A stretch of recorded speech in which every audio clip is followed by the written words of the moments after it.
call to vigilance, walking with faith and discernment. Now, when we talk about vigilance, ito po yung para bang ready ka lagi, yung bang handa ka sa anumang kaganapan, sa anumang nangyayari sa buhay mo, maybe sa paligid mo, you are vigilant. Kumbaga para kang isang warrior or tagapagtanggol, 'di ba, sa isang lugar. Kailangan ng vigilance. Sabi mga barangay tanod, yung mga nag-aalaga po sa ating mga kabaranggayan, ay kailangan po ng vigilance nila because without vigilance ay maaaring may mga masasamang loob na maaaring manggulo. Ganyan din po sa mga policemen or even our army men, they are tasked to be vigilant, to handle security, to handle peace and order, that maging maayos po ang kapaligiran ng ating environment. It is needed.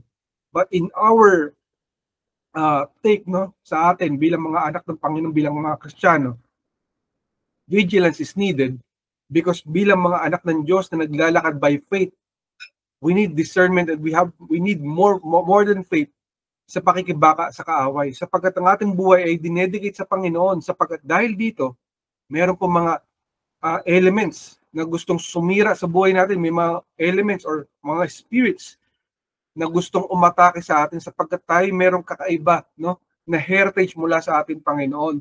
At inggit na inggit ang kaaway. Remember that we are created in the image of God. At gusto niyang sirain ang ating mga buhay. Maaaring gumamit siya ng sitwasyon o ng mga tao para tayo sirain. So we have to have the vigilance. So we are called to be vigilant, kapatid, when we are walking by faith, and we have to also have discernment. Ano ba yung discernment? Ito po yung discernment po yung kaalaman, Yung kaalaman sa sitwasyon na meron ka.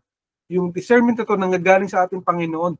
It is hard for us to have discernment kapag wala ka nito galing sa Panginoon, kundi ito po dapat galing sa ating Panginoon para alam mo yung tama at mali sa bawat sitwasyon.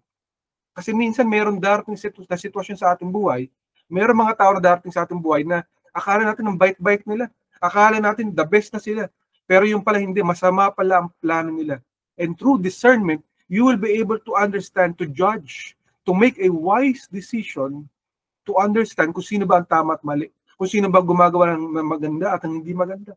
Kaya minsan makaka-encounter tayo ng mga ganong tao na akala mo ang bait-bait nila, akala mo ganda ng intentions nila, but by discernment from God, we'll be able to discern kung ito pang tao na to ay hindi maganda ang plano niya laban sa atin. Our walk with Christ requires vigilant faith. So kapatid, na naglalakad sa ating mundo na to, na tinawag niya bilang mga anak ng ating Panginoon, kailangan magkaroon tayo ng proper discernment. Kailangan vigilant tayo sa bawat sitwasyon natin sa ating buhay. Sapagkat ang ating kaaway, ang kaaway natin, si Satan, he is always here to kill, to steal, to destroy. Yan ang plano niya.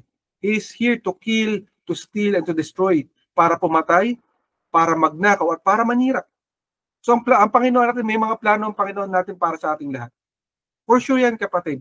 Meron siyang nais na mangyari sa buhay mo, sa buhay natin. Pero ang kaaway, kasi inggit na inggit siya eh. Ito po ang galaw ng kaaway ni Satan. Sa inggit niya, gagawa siya ng sitwasyon para masira yung plano ng Panginoon para sa iyo. Kung meron supposed to be na reward na makukuha sa Panginoon, o regalo galing sa Panginoon, gagawa siya ng paraan. Either through a situation, pwedeng galing dahil sa sickness, pwedeng dahil sa isang tao ng gugulo or tao na iinggit, di ba? Or minsan nagkakamali, nagkakasala. O higit sa lahat, maaaring kahinaan. Meron kang isang kasalanan na hindi mo mabitaw-bitawan at yun yung ginagawa ng kaaway, ginagamit niya para masira yung plano ng Lord para sa iyo. So kailangan, kapatid, vigilant ka. Tulad ng mga tanod, tulad ng mga sundalo, tulad ng mga pulis. Dapat ready ka lagi. Ngayong araw na to, ang pinatutukoy sa atin ng Panginoon, yung pinakapunto natin ay yung Nehemiah. Yung book of Nehemiah, ang buhay ng ating kapatid na si Nehemiah na ginamit ng ating Panginoon. Sa Tagalog, is Nehemias. Nehemiah in English. So, ang binigay ng word ng Panginoon is Nehemiah 4:17-18 in the New King James Version. It says to us, "Those who built on the wall and those who carried burdens loaded themselves so that with one hand they worked at construction and with the other hand held a weapon. Every one of the builders had his sword girded at his side as he built, and the one who sounded the trumpet was beside me. Now, when you talk about construction, di ba yung mga, alam natin yung mga nagko-construction, kung nagtrabaho na po tayo sa pagkakarpintero, kung nasubukan nyo na maggawa ng cabinet or ng something na gawain sa bahay, no? At the end of the day, you need a tool or gadget. Yung tool na yan, yung gadget, ay something na gagamitin mo para mag-construct. Like kunwari, martilyo, di ba? Yung martilyo, gagamitin mo para pang martilyo o pang hammer ng isang nail or screw, no? Gagamitin mo siya para makapaggawa ng isang cabinet. You need your hands para magawa mo yon, di ba? You need your isang kamay para leverage mo, kunwari pang diin mo siya, tapos yung isa pang hammer mo, di ba? Pero in this very situation, it's peculiar kasi ang utos sa kanila, kumawak sila sa yung tool nila, yung gadget nila, yung martilyo or kunwari yung katam, di ba? Pwedeng yung screwdriver, kung may screwdriver na during that time, I believe wala pa siguro, baka ibang tool lang gamit nila. Sa kabilang kamay ay weapon. Weapon katulad ng espada or ng axe. Kasi during this time, Israel was tasked to rebuild the temple or the wall of Israel, yung mga moob, yung pader sa Tagalog. They were tasked to rebuild. The Lord tasked Nehemiah and the Israelites to rebuild the wall of Israel. Kaya lang may mga tao na inggit, may mga nanggugulo. May mga tao nagsasabi na aatakihin sila. Nung pagkakita nila na gagawa ng wall itong sina Nehemiah, nagulat sila, nainggit, di ba? Paano nagkaroon kayo ng blessing, di ba? Naka-encounter na kayo ng mga ganun tao, nung may dumating kayong blessing or may paparating na blessing, nagalit. They cannot accept it. They want to destroy your life. Kasi nasanay sila na binubuli ka nila eh. Nasanay sila na hanggang dito ka lang, hanggang dito lang yung level mo, parang gano'n. They want to look down on you. Not because they're just really bad people, no. But the enemy is using them to attack you. That's the thing. So the enemy was using those people to attack Nehemiah and the Israelites. Sina Sanballat, sina Tobiah para manggulo. Yung mga Arabs during that time. Kasi for our information, almost 100, I believe it was 141 years. 141 years nang wala pong moob or pader sa buong Israel. Nawasak po sila, di ba? Naalala po natin, dinurog sila ng Assyria and then Babylonia, sinunog po yung buong Israel. Wala na pong Israel during that time. Mangilan-ngilan na lang ng mga pulubi sa gigilid ang natira. Tapos karamihan ng Israelites, dinala sila sa Babylon. Hanggang sa sinakop na rin sila ng mga Persians. So wala na pong Israel. Bato-bato na lang ang nandun. Kaya nung dumating po sila Nehemiah, nagulat po sila Sanballat, yung mga naiinggit po sila. Paano magre-rebuild yan? Anong karapatan nyo? Ba't kayo magre-rebuild? So huwag kayo magugulat minsan kapatid, may mga nanggugulo pag may blessing na darating. Kapag may plano ang Panginoon sa buhay mo, bakit bigla ang daming dumarating? Biglang nagkakasakit, biglang man nanggugulo, di ba? Biglang mayroong problema kakaiba na dumarating. Saan nanggaling itong problema na to? Di ba? Paano nagkaroon ng ganitong problema? Because the enemy wants to stop us. When we are in that moment, kung saan paparating ang blessing, bilang darating ang kaaway para manggulat. Parang ay nakatingin ka doon sa problema, nakatingin ka doon sa kaaway, hindi ka nakatingin sa blessing. At in that moment, pwede kang mag-turn back kasi natakot ka eh. You might lose faith sa plano ng Panginoon sa buhay. But when losing faith, you might also lose your reward. So kapatid, we have to be vigilant. Because the enemy wants to attack when God is tasking you to do something na pinapagawa niya sa'yo. So that hindi mo ma-accomplish. Hindi mo magawang, yung sinasabing mission accomplished, di ba? Yung sinasabing mission accomplished, para hindi mo ma-accomplish yung pinapagawa sa'yo ng ating Panginoon. So there are people who will come in. They will despise you. They will bully you. Di ba? They will say bad things about you. You cannot do it. Eh, napaggawa na namin yung formula na yun. That formula will never work. However, God is tasking you to do it. Pero merong resistance. Merong objection laban doon sa pinapagawa sa iyo ng Panginoon. So take heart kapatid, sapagkat ang Panginoon ang iyong kakampi. Ang tinuturo niya sa iyo today kapatid is maging vigilant ka. To have the faith to continue and the discernment. Tignan mo kapatid yung paligid mo pag sinabing discernment. nakatingin ka, vigilant ka, tapos tingnan mo yung ginagawa ba ito, tama ba ginagawa ito, mali ba ginagawa na itong isa na to? Diba? Mapagkakatiwalaan ko ba to? Kasi minsan, may mga hahalo. Alam ba natin minsan, kahit na mismo sa gawain ng Panginoon, may nanggugulo, may dumarating. Na-encounter niyo po siguro dati yung may nanggulo sa gawain ng Panginoon, di ba? Because the enemy wants to destroy. So nagpapadala siya ng mga agents niya na mga nanggugulo. He's assigning agents against us. But take heart. Kampi mo ang ating Panginoon. Pagkakampi mo ang ating Diyos, hindi ka pababayaan ng ating Panginoon, hindi ka niya iiwan. No? May kakampi ka, may mas malakas ka. Yes, the enemy can be strong, can be fearsome, can be scary. Diba? Kaya hindi tayo dapat nanonood ng mga horror movies. Alam niyo ba yung kapatid? Ako po, guilty ako. When I was a kid, I always watched horror movies. But now, I don't watch it anymore.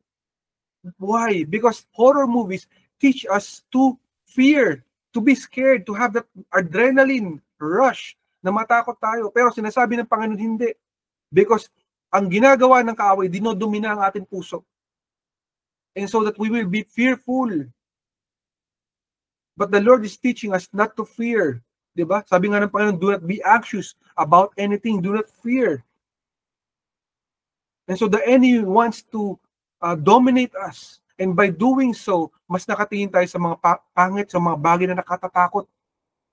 Makakalimutan ngayon natin yung pinapagawa sa atin ng Lord, yung reward niya para sa atin. So kapatid, may pinapagawa ba sa iyo ng Lord? May plano ba ang Lord sa buhay mo? Doon ka tumingin. Huwag ka tumingin sa mga bagay na nakatatakot. Kaya minsan magugulat ka. Nung sina Goliath, di ba? Nung paparating si David sa plano ng Panginoon, biglang may dumating na Goliath. They are supposed to be able to do something, and yet nandun yung napakalaking higante. So yung mga tao nakafocus dun kay Goliath, ang laki. Ang laki ng problema. So sometimes in our lives, Goliaths will come. And when that Goliath comes, tingin lang tayo sa Goliath, nagpapanik tayo. Paano na to? Paano gagawin natin? May Goliath. Diba? Let us check the example of David. When he saw Goliath, sabi niya, sino ka? Para kalabanin ng aming Diyos. Wala kang karapatan. Tatalunin kita sa pangalan ng aking Diyos. Knowing that David was just a small 13 years old boy. Napakaliit na bata, 13 years old. And yet he was not fearful. He was never scared of that giant na nasa harapan niya na pinadala ng kaaway. So kapatid, there are times that the enemy will see to it na may darating na mga trouble, mga problema sa buhay natin, but you need to be vigilant. You have to have faith and you have to discern. So this is a call to vigilance, kapatid, sa ating buhay. Minsan kasi masyado tayong, alam mo yung kampante ka na, okay naman, everything is cool. Pag tinanong ka, okay naman kami, walang problema, pero tinignan mo mabuti, kapatid, yung paligid mo, diba? I mean, sa family, sa mga friends, sa trabaho, sa eskwela. Have you checked all yung mga sulok na pwedeng gumalaw ang kaaway, pwede kang atakihin? So you have to be vigilant. Hindi ibig sabihin na paranoid ka, kapatid. Hindi, not paranoid. But you have to cover all the bases. Cover all the bases, kapatid. Kaya sabi ng Panginoon dito sa focus point number 1, you have to discern the vulnerable points of your life. What are the vulnerable points of your life? Ano po yung vulnerable? Ito po yung mga mahihinang parte ng ating buhay. Ano po yung pag sinasabing mahina? Ito yung mga parte na kung saan pwedeng atakihin ng kaaway. Na pwede kang i-stop ng kaaway sa pinapagawa sa iyo ng Panginoon. For example, meron kang kahinaan, meron kang isang kasalanan na hindi mo nasusurrender sa Panginoon. Dapat isurrender mo na yan, kapatid. Lord, sorry. Forgive me if I'm like this. If I sin against you, forgive me, change me. And so that the Lord can work on your life. Kasi kung hindi, parang ahas ang kasalanan. Mamaya akala mo ahas lang, hindi. Mamaya anaconda na yan, napakalaki na. Kakainin ka na niya. Ganun po ang kasalanan. Sa una, okay siya. Wala namang problema, very smooth. Diba? Okay na okay siya, maganda. No. Mamaya kakainin ka niya parang nilapa ng isang buhay napakalaki. Maganda lang yun sa una. Maganda lang ang kasalanan sa simula. Pero mamaya makikita mo, mas malaki na siya sa isang building. Hindi mo na alam ang iyong gagawin kasi sisirain niya na lahat. Ganun po siya. So you have to cover all the bases, kapatid. Look at the vulnerable points of your life, or maybe someone in your family is in need of help. Someone in your household needs support. 'Di ba? Akala mo okay naman kami, hindi mo alam, hindi mo pala na-encourage. Kailangan mo siya i-encourage, 'di ba? Maybe a friend na malapit sa iyo, hindi kayo nag-uusap.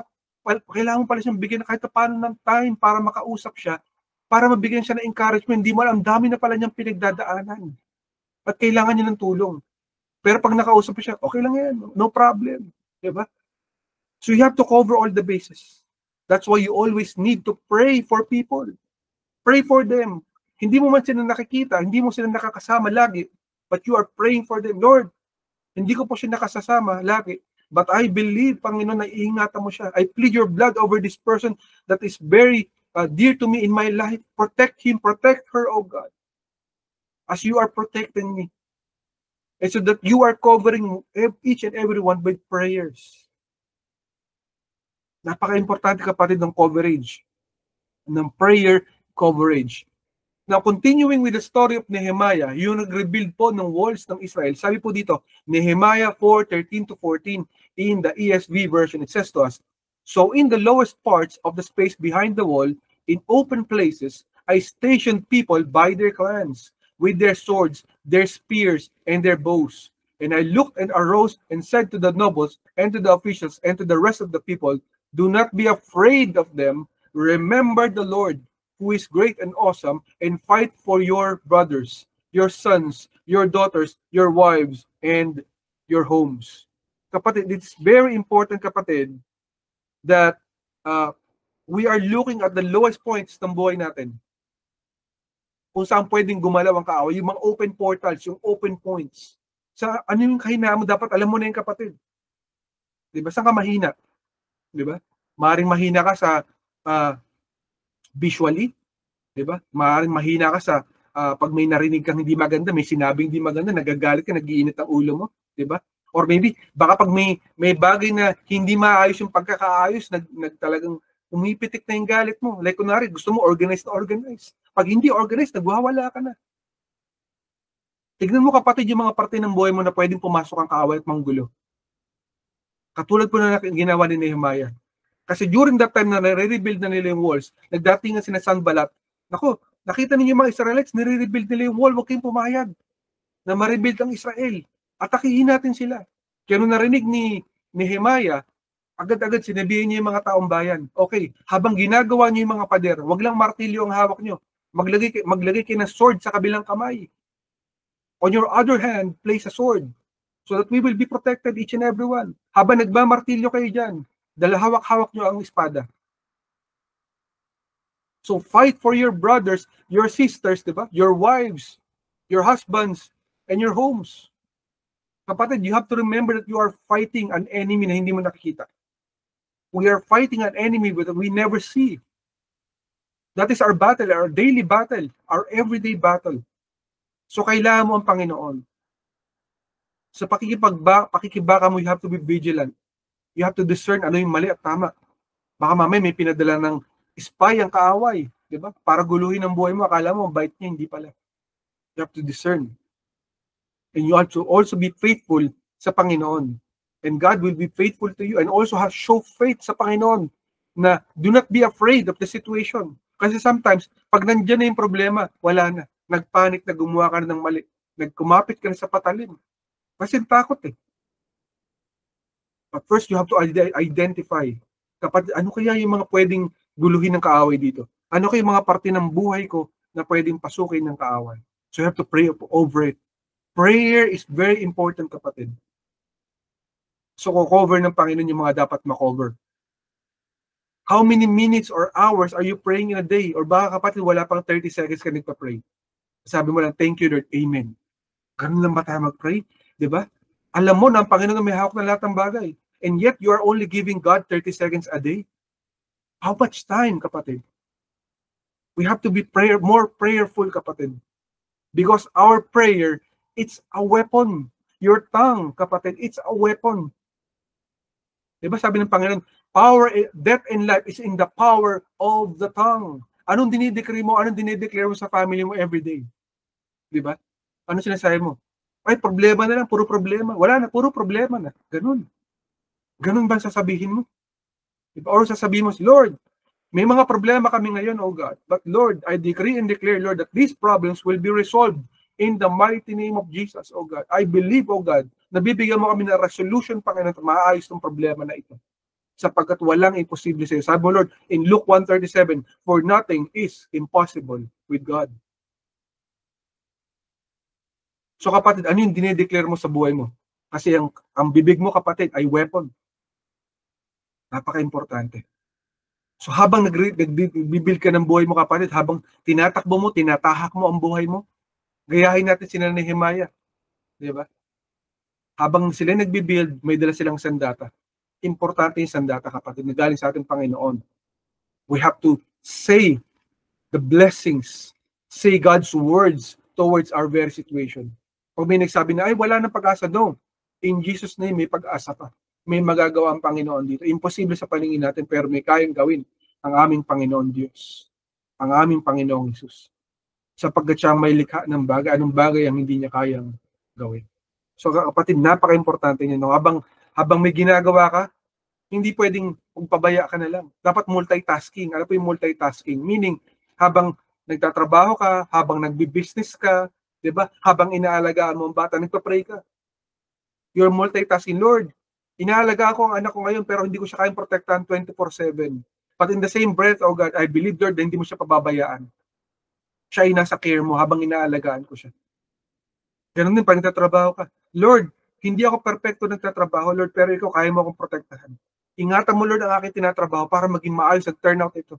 Maayos ang resulta, oh God. Lord, if yung sales ko na to, naniniwala ako sa inyo, Lord, na darating po, Panginoon, yung bibili rin po itong tao to kahit na minsan nagre-reject siya, darating ang time na kukunin niya, i-accept niya rin to. Magbebentahan ko rin siya ng tama, oh God. Ikaw po ang bahala. So, dapat kapatid, multitasking ka, vigilant ka habang ginagawa mo yung pinapagawa sa iyo ng ating Panginoon. Napaka-importante niyan. Focus point number 2. The enemy attacks when you are near the breakthrough. The enemy attacks when you are near the breakthrough. Kapatid, kapag malapit ka na sa papagawa ng Panginoon sa buhay mo, yung mismong blessing na papadala niya sa iyo, kung ano man ang plano ng Panginoon sa iyong buhay, expect it that the enemy will try to stop it. Ganun lagi ang kaaway. So hindi ka na makarating doon. Hindi mo na makuha yung blessing, yung reward ng Panginoon na bibigay sa iyo, yung mga regalo na special para lamang sa iyo. Ganun po, kapatid. Meron nga isang tao na nagkaroon siya ng near-death experience, namatay siya, and then nabuhay siya after ilang hours. And then during that time frame na nawala siya, na sinabi ng mga doktor na patay na siya, nakarating siya sa langit. At isa po sa mga nakita niya, nagkaroon ng mga ledger, kung saan nandun pala, bawat isa sa atin ng mga anak ng Diyos, may mga reward na nakalatag na tatanggapin na lang natin. Ganun pala ang Panginoon. Napakarami palang bibigay sa atin. But the enemy will try to stop it from ever happening. So ganito po, in Nehemiah 4:7 in the NASB version, it says to us, now when Sanballat, Tobiah, the Arabs, and the Ammonites, and the Ashdodites heard that the repair of the walls of Jerusalem went on, and that the breaches began to be closed, they were very, very angry. Galit na galit sila. Nakita nila, matatayo na yung mga pader. They cannot accept it. They would not accept it because for them, they think na hindi po karapat-dapat ang Israel na ma-rebuild. Kaya huwag kayong magugulat, kapatid, na maraming tao na nagagalit ngayon sa Israel, nakalulungkot. Minsan, even mga church leaders, pastors, do not even read their Bible. Galit sila sa Israel na mga racist daw, na hindi pinapapasok ang mga Palestino sa Israel. You are not reading your Bible if you are like that. Meron pang ibang nagsasabi na ang mga Israelites daw, yung mga black people daw. That's not from the Bible. Mahal ng Lord ng mga Israelites. Yes, they have sinned against God. And yes, they were the ones who actually crucified Christ. That's true. But God has never forgotten about them. Mahal sila ng Diyos. They are the apple of the eye of God. Kaya hanggang ngayon, yung mga kaaway, gustong-gusto nilang wasakin ng Israel. Kaya magugulat ka, bakit ang daming umaatake sa Israel? Bakit hindi sila matapos-tapos? Bakit hindi sila matalo-talo? Kasi hindi sila pinababayaan ng Diyos. Ganun ka rin, kapatid, kasi special ka sa Panginoon. May mga minsan sitwasyon na darating sa buhay mo na parang akala mo katapusan na. Wala na pag-asa. Diba? May naman may isip mo. Pero sinasabi sa ng Panginoon, wala po kung imposible sa Kanya. There was one point in our lives, kapatid ng aming family, that sobrang dami namin problema noon. Hindi na namin alam kung saan kami pupunta. Wala kaming pupuntahan, wala kaming tatakbuhan, wala kaming mahinga ng tulong. It was so impossible. And I cried out to the Lord. Sabi ko, Lord, what's next? Yung nasabi kong word sa Panginoon. Lord, what's next? At narinig ko sa Panginoon, even in your old age, I am He. Kahit tumanda ka na, pumuti na lahat ng mga buhok mo, still, I am your God. Ganun po ang Panginoon natin. Hindi niya tayo pababayaan. So kung paano yung hindi pinabayaan ng Israel, ganun ka rin kapatid. Hindi ka pababayaan ng Panginoon. But be reminded kapatid, that when you're about to get the gifts of the Lord, the blessings of God, the rewards from God, then the enemy will come with vengeance. He will try to stop, to attack, to destroy. Katulad ng ginagawa nila Sanballat. Makita nila, nagtatayuan na yung mga pader doon. Teka, bakit may pader doon? Ano yan? Diba? Ano yung mga pader na yan? Pigilan nyo sila. Diba? Yun ang plano nila. Pero hindi nagpabaya ang Panginoon. Hindi niya pinabayaan ng kanyang mga anak. So kapatid, habang nare-rebuild ang buhay mo, mag-expect ka, may mga manggugulo. Pero si Lord, kung ang buhay mo ay para sa Lord, that is a question for you. Kung ang buhay mo ay para sa Lord, hindi ka niya pababayaan. Hindi ka niya iiwan. Sasamahan ka niya sa lahat ng iyong laban. Ganyan-ganyan po yung nangyari, di ba? Kay Christ, kay Jesus Christ. Nung malaman ni Satan na sa lupa na ang ating Panginoong Jesus through a baby na isang batang sanggol, di ba? Nagalit si Satan, ginamit niya yung hari ng Israel. Di ba? Si Herodes sa Tagalog, si Herod, si King Herod. Nung marinig niya, papuntahin nyo nga ako dyan, 3 wise men. Hindi po ito 3 kings, ha? Pero technically, wala nga po 3. It's just wise men. Kaya lang po nagkaroon ng 3, ng 3. Trivia po sa atin ito, mga kapatid natin Panginoon. Kaya lang po naging trivia, diba? Kasi may regalo 3. Yung gold, yung frankincense, at yung myrrh. Kaya ang isip ng mga tao, 3. Pero in the Bible, you read back, go back to the Bible, wala pong 3. It's just the wise men. Diba? So sabi ni Herod sa wise men, sama nyo nga ako doon. Sino ba yung hari na yan na darating sa Israel na tagapagligtas? Gusto ko makilala siya. Pero nagsisinungaling si Herod. Kaya kailangan maging vigilant tayo kapatid kasi hindi mo alam yung kausap mo. Masama pala ang plano sa'yo. Tinatanong ka sa mga strategies mo sa trabaho. Paano mo nagawain? Ang galing-galing mo naman. Diba? Pero totoo, inaalam niya lang yung mga diskarte mo para maghahaya ka niya at umusan ka niya. Hindi masama maging mapagbigay. Kapatid, walang problema na maging mapagbigay tayo, pero minsan, you have to discern yung tao. Tama ba ang intention niya laban sa'yo? Baka mamaya guguluhin ka niya. Diba? Minsan ang bait-bait natin. Kaya minsan, nakapagtataka may mga taong galit na galit po kay President Trump sa Amerika na sinasabi niya na hindi dapat illegal migrants. Kapatid, wala pong problema sa migrants kapag legal kang pumasok sa isang bansa. Let us be clear of that. Wala pong masama ng mga tao na pumasok sa isang bansa kung legal ang iyong paraan. Hindi ka TNT. Pero kung pumasok ka rin bilang illegal, delikado po yun. Kasi why? Wala kang record. Hindi namin alam kung sino ka, saan ka nang galing. Ikaw ba'y gumagawa ng masama or mabuti? We don't even know you. What can you do for this country? In the same way, sa bahay mo kapatid, pwede ka ba magpapasok ng stranger basta-basta na hindi mo kilala? Lalo kung meron kang mga batang maliliit, meron kang mga anak na babae na maliliit doon. Papapasukin mo isang lalaki na stranger, hindi mo kilala, basta-basta? Of course, no. Diba? Ganon din po kapatid. We have to be vigilant sa buhay natin. Huwag tayong basta magpapasok ng mga tao sa buhay natin na hindi po dapat pumasok sa buhay natin. Kaya nga sabi ng Lord, diba? Do not be yoked together with unbelievers. That's a warning for us. Do not be yoked together with unbelievers. Hindi dahil sa ayoko sa inyo, hindi po ganon. Maging maingat lang tayo kapatid. Sapagkat hindi natin alam yung pinapasok na spirit sa ating buhay. You have to be careful. You have to be vigilant. So, ganito po kay Sanballat. Kapitbahay po ng mga Israelites yan. Pero yung mga kapitbahay nila gusto silang wasakin. Kaya ginawa nila, naging vigilant po sila. Naghawak po sila ng mga weapons, di ba? Para makapag-ingat. So, ganito po yung ginawa nila Herod. Di ba? Inubos yung mga bata. Pero ang angel ng Panginoon dumating. Winarningan sina Joseph at si Mary. Wala po silang kaalam-alam. Kaya dito po unang-una malalaman ninyo na si Mary po ay lingkod ng Panginoon. Kasi wala po silang alam. Hindi nila alam paparating na yung kamatayan sa kanila. Pero dumating po ang anghel ng Panginoon, kinausap sila. Umalis kayo dito kasi meron daring na manggugulot mamamatay tao. Ang daming baby na matay, kapatid. Sobrang dami. Pero si Jesus Christ nailigtas siya kasi may plano. 'Di ba? Merong plan. Hindi pa po pwedeng mabali ang plano ng Panginoon. So ganoon din kapatid sa'yo. Remember kapatid, na pag malapit na ang breakthrough mo, may manggugulo. Merong mga darating na mga out of nowhere na problema, mga trump card, what's this? 'Di ba? Where did it come from? How did this happen? 'Di ba? Mapapasabi ka ng ganoon. But trust God. Hindi ka pababayaan ng ating Panginoon. Ganun po ang ating Panginoon. And what you need to do, kapatid, kapag may mga matitinding troubles at problema, you respond by prayer.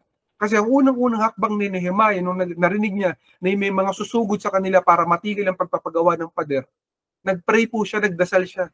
So ang unang-unang mong gagawin, kapatid, is to pray. Pray to God.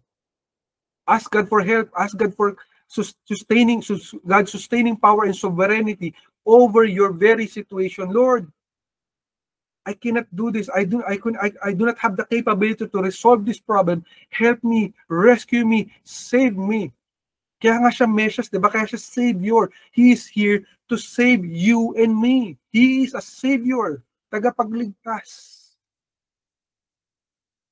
Give Him that opportunity para iligtas ka. At kapatid, hindi ka i-disappoint ng Panginoon. Because sabi niya, di ba? I will never leave you nor forsake you. Hindi kita iiwan, ni pababayaan man. Sabi ng Panginoon, hindi po ako nagsabi, sabi ng Panginoong Hesus yan. Hindi kanya iiwan, ni pababayaan man. Diba? So, dapat unang-una, when you are in trouble, seek God. Kaya nga, sabi nga, diba? Seek first the kingdom of God and His righteousness, and all these things shall be added unto you. You have to seek Him first. Unahin mo siya. Kapag may trouble, kapag may mga sakuna, kapag may problema, luhod agad sa Panginoon. Lord, help me. Rescue me. Diba? Ano man itsura mo, saan ka man nanggaling, gaano ka man kalakas, gaano ka kagaling, lumuhod ka sa Panginoon. At di ka bibigoin ng ating Panginoon. Wala pong kahit sino man re-reject ang Panginoon, wala pong rejection sa Kanya. Hindi po usong rejection sa Panginoon. I-reject lang ng Panginoon ang ating prayer kung mali po ito. Kung tayo po'y gumagawa ng masama at intentionally ang plano natin hindi mabuti, alam ng Panginoon. Pero kung kalooban niya ang iyong pinagpa-pray, hindi kanya pababayaan, kapatid. Hindi kanya iiwan. Pwede kang dumepende sa Panginoon at hindi kanya ipapahiya. Kaya napaka-importante, kapatid, ng pagdadasal. Alam po ba natin yung salitang don't watch? Nakarinig na ba tayo ng ministry na don't watch? Diba may mga ministry na don't watch? Pag sinabing don't watch, ito po yung mga nagpa-pray pag madaling araw. Ipinagpa-pray na po nila yung church bago pa magsimula yung church. Praying from the madaling araw pa lang hanggang umaga for God's protection, for God's sovereignty over the situation, for answering the prayers na imposibleng i-answer. Ganun po sila. They're praying at dawn. No? Sa madaling araw pa lamang. Kaya importante, kapatid, na we are in God's hiding place. Kapag we are in trouble, tatakbo tayo sa Panginoon. Unahin na natin agad ang ating Panginoon. Sapagkat the enemy will try to attack us before the breakthrough, unahan na natin ang kaaway. Kapag may ginagawa ka, may plano ka, ibigay mo na sa Lord, I have a plan.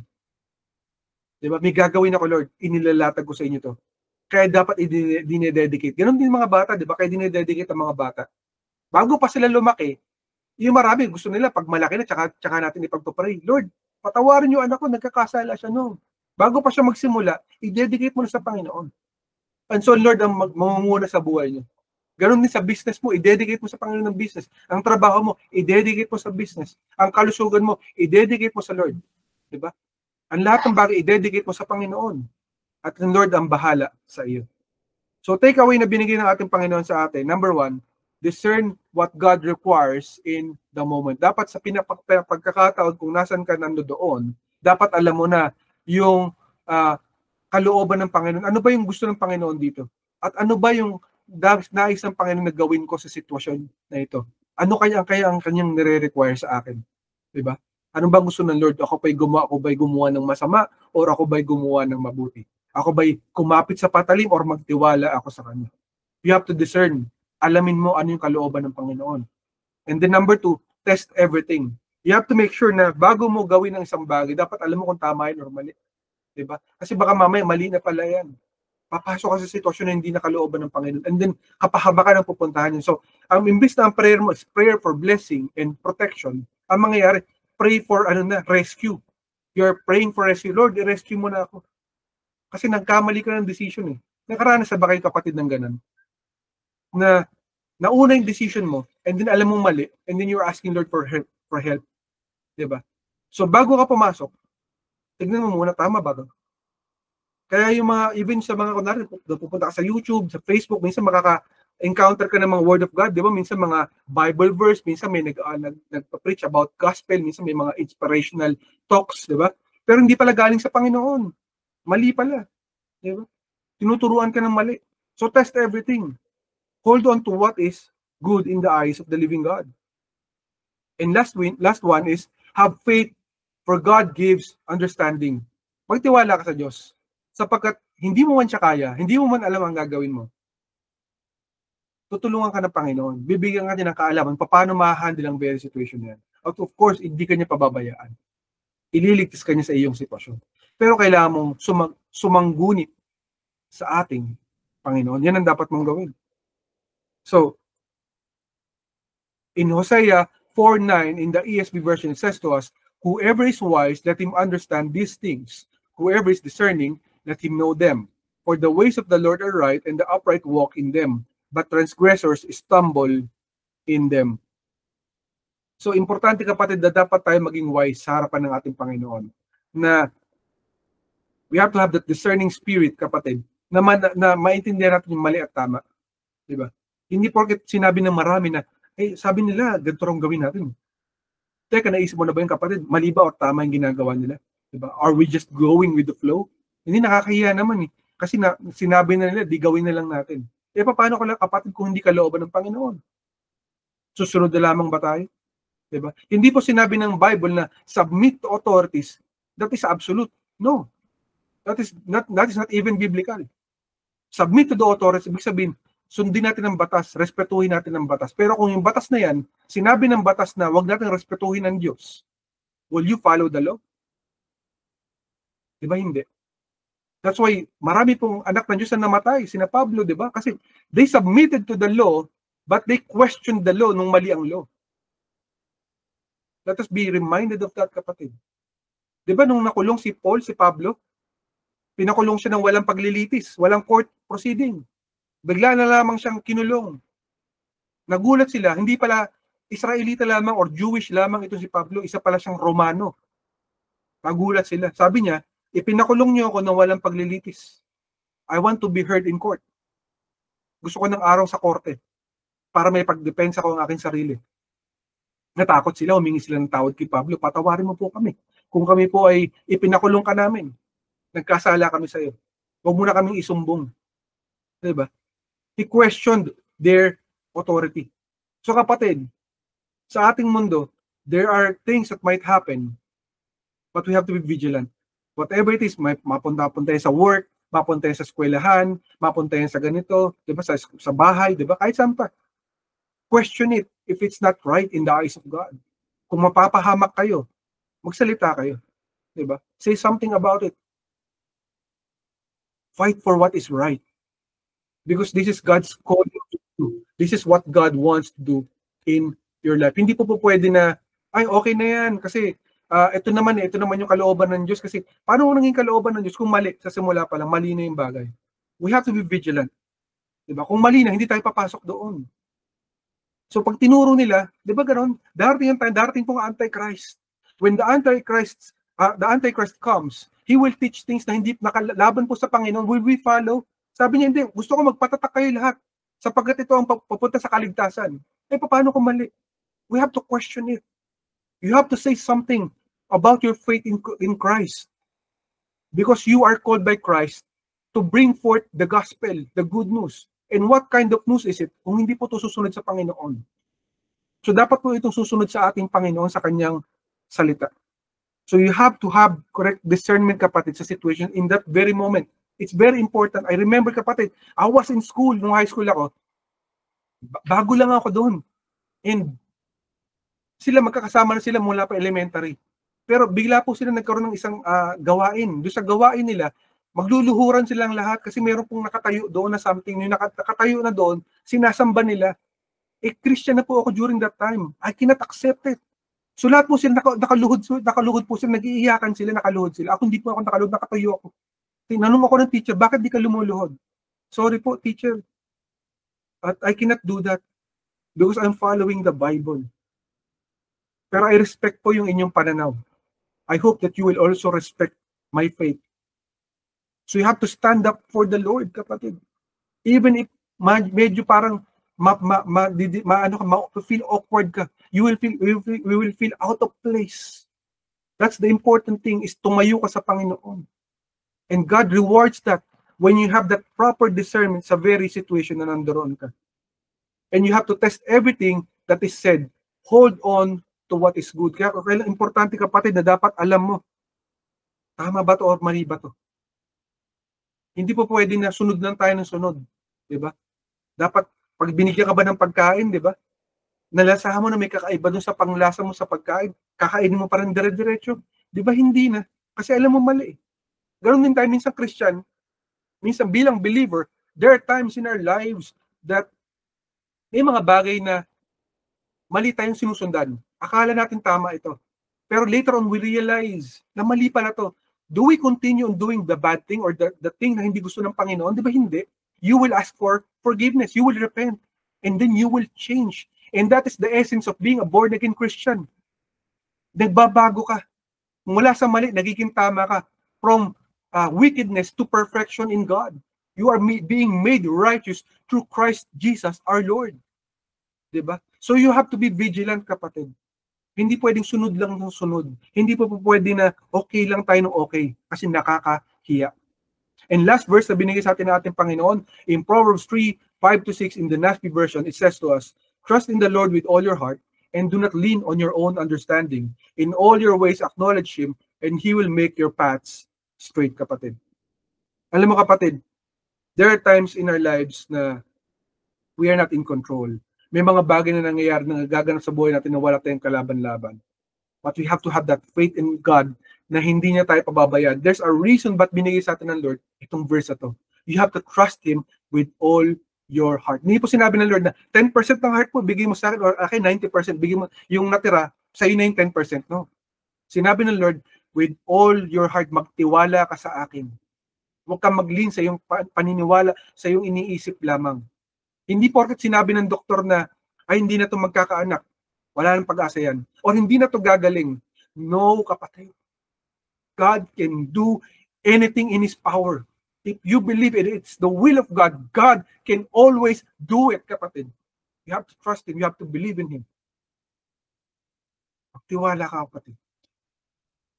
The thing is, you have to have faith, kapatid. You have to believe because God can do it if it is His will. I've seen so many stories, kapatid. People we have counseled, people we have talked to, nasabi nila imposible, imposible, imposible. And then most, kapatid, ng mga nagtiwala sa Panginoon, they saw the miracles of God sapagkat walang imposible sa Panginoon. Ako po ilang beses ako nasabihan, hanggang dito na lang, ito na lang yung taon na mangyayari. And yet, I am still here. Why? Because God is good. God is the doer of the impossible things. Sapagkat wala pong imposible sa ating Diyos. So you have to be vigilant kasi minsan may manggugulo sa iyo. Sasabihin niya, imposible yan, hindi mangyayari. Ako nga ganito eh. Di ba? No. Thank you, kapatid, sa iyong story. But at the end of the day, it is God who will decide on what will happen. It is God's ultimate goal. Di ba? Kaya ganito na ngayon sa ating mundo, di ba? They are making us believe na lilipulin ng Israel, na masasama ang Israelita, na dapat tapusin ang Israelita kasi pinapakialaman nila ang bansang Palestino. But no. We have to go back to the story. Diba? Pag-aari po ito ng Israel, ninanakaw yung lupa nila. Sila po ang may-ari niyan, hindi kayo. But God bless you. May God also bless you. But do not take what is not yours. But in this thing, we will trust the Lord. Sapagkat ang story ng Panginoon na mananag, hindi po ang istorya ninyo. Ganun po sa atin na dapat ang ating paniniwala, kapatid. na tayo po yung maunguna sa salita ng ating Panginoon. Hindi po yung story ng ibang tao, kundi yung salita ng Panginoon na maunguna sa ating lahat. Tandaan natin, Nehemiah, di ba? May minsan, akala mo sa sarili mo na, bakit ako tatawagin ng Lord? Bakit ako gagamitin? Ordinaryong tao lamang ako. Hindi naman ako propeta. Hindi naman ako apostle. Hindi naman ako pastor. Hindi naman ako evangelist. I'm not even a teacher. I don't have skills. Pwede mo sabihin ganun. Would you look at the life of Nehemiah? He's not a prophet. He's not an evangelist. Diba? He's not like Moses. He's not like yung mga iba pa na tinawag ng Panginoon. But what did Nehemiah had? Na bakit pinagtiwalaan siya ng ating Panginoon? He was a prayerful person. Mapag-pray siya, mapagdasal siya. Noong nakita niya yung sitwasyon ng Israel, kawawa ang Israel, what did he do? Nagdasal siya, Lord, remember your promises. Patawarin niyo kami, nagkasala kami sa inyo. Hindi kami karapat-dapat. But Lord, remember your word, your promise that you love your land, Israel. Bring back your nation, O God. And so, apply mo ito kapatid sa iyong sarili. Lord, I have sinned against you so many times. Forgive me. But Lord, forgive me, Lord, and change me. And remember your promises in my life. Because I believe hindi pa tapos ang story ng aking buhay sapagkat buhay pa ako. May gagawin ka pa. Higit sa aking inaakala. More than I can ever imagine. Because you are a good God. And you want the best for me. Sabi mo nga, Lord, di ba? I am the head and not the tail, the lender and not the borrower, because I am the son and daughter of God. Therefore, I have a special reward from you, and I will receive it in the mighty name of Jesus. So, kailangan magtiwala ka pa din sa Panginoon. Gayahin mo si Nehemiah. Imposible sa harapan ng maraming tao. But the wall was rebuilt because this was a prayerful man na ginamit ng Panginoon. In all of these things, kapatid, na dinadaanan mo sa buhay mo, you have to be vigilant, but you do not panic. Hindi ibig sabihin na vigilant ka, napapagmasid ka sa paligid mo, nagpapanik ka. Panicking is not part of the equation. Panicking is doubting. You are doubting God. In the situation that you have to have the vigilance and the discernment. You have to have faith, but never panic. Because by panicking, magkakamali-mali ka ng decision, kapatid. You have to trust God na hindi ka niya pababayan. Remember, kapatid, that the battle belongs to the Lord. Hindi mo yan pag-aari. Ang laban na yan ay sa Panginoon. Maaari sabihin mo na, teka kapatid, tagal ko na nagpa-pray. Taon na, dekada na, wala naman nangyari. Magtiwala ka sa Panginoon. Remember, kapatid, nung nare-rebuild ang temple, di ba? Ang bilis nangyari yun. Alam mo kung gaano kabilis na rebuild ang wall? Gaano kabilis na gawa yung mga pader? 52 days. Di ba? 52, nagawa ko masyado maring Tagalog, 52 araw nagawa ang pader ng buong Israel. Gaano katagal na sila naghihintay na wala pong pader ang Israel? 141 years. Ganun katagal, kapatid, 141 years. So if you think that your life it has no more hope, it's hopeless, no. There's no hopeless life sa harapan ng Panginoon. Ang gustong-gusto ng Panginoon yung mga broken life. Diba sabi ng Lord, the Lord is near the broken and contrite-hearted. If you are broken, if your life you think is destroyed, God will work on it. But you have to trust Him. Kayang ayusin ng Panginoon yung sira. Yung wasak sa harapan ng maraming tao, yun yung kaya niyang iangat. Yun yung gusto ng Lord. Para makita ng mga tao, imposible? No, walang imposible sa akin. Ganun ang ating Panginoon. But you have to be vigilant by praying. Kailangan mo maging tuloy-tuloy na nagpa-pray. Sabi nga, di ba? Pray without ceasing. Ganun po nagsimula si Nehemiah, gayahin po natin siya. He began with prayer and everything will result in the victory with God. You have to start it with prayer. Gaano karami, kapatid? Di ba? Ang effort na meron ka sa prayer. Sigurado, pag tinanong ka, gaano ka mag-effort sa trabaho? Ay, sobra naman ako mag-effort sa trabaho. Kaya nga diba minsan, pag tinanong ka, kahit di naman ganun, pag tinanong ka sa interview, di ba? Are you a team player? Yes, I can play with the team. I can work with the team. Di ba? Diba? Sasabihin ka na, how do you handle stress? I can handle every kind of stress. Sasabihin pag in-interview ka sa trabaho. Pero pag tinanong ka, how much time are you giving to God when you're praying? Meron, nagpa-pray naman ako, thank you Lord, amen. Diba? Is that the time na kaya mo bigay sa Panginoon? Napaka-konti, kapatid. How much effort are you giving to God? Remember, kapatid, tayo, on our own, we have to be vigilant. Hindi natin kakayanin, kapatid. The enemy will try to destroy all the plans of the Lord for our lives. Lahat ng reward makuha niya. Maagaw niya laban sa atin. Yes, there are times that we can never do it. Or maybe talagang hindi natin kakayanin. But with God, nothing is impossible. If we cannot do it, God can do it. For nothing is impossible with Christ Jesus. Pero ang tanong, nagtitiwala ka ba sa Kanya? Come with vigilance, kapatid, and trust God that by walking by faith and by discernment. Marami sa ating kapatid lumalakad sa buhay, dire-diretso lang. Okay na yan, pwede na yan. Hindi pwede na yan. Kailangan may discernment ka. Kailangan may vigilance ka. Pero higit sa lahat, kailangan mo isurrender ang buhay mo sa Panginoon at sa bawat lakad mo, alam mo, may kasama ka. Sapagkat darating ang mga gulayat, for sure, darating ang mga gulayat ng ating buhay. Pero tanda mo, kapatid, bibigyan ka ng tirador ng Panginoon, bibigyan ka niya ng slingshot para patumbay ng anumang gulayat ng iyong buhay. You have to have faith, you have to have discernment, and you have to be vigilant. At the end of the day, give it to God at hindi ka niya pababayaan. Ang tanong, ibinigay mo na ba sa Panginoon? Ibigay mo na kung hindi mo pa binibigay sa atin.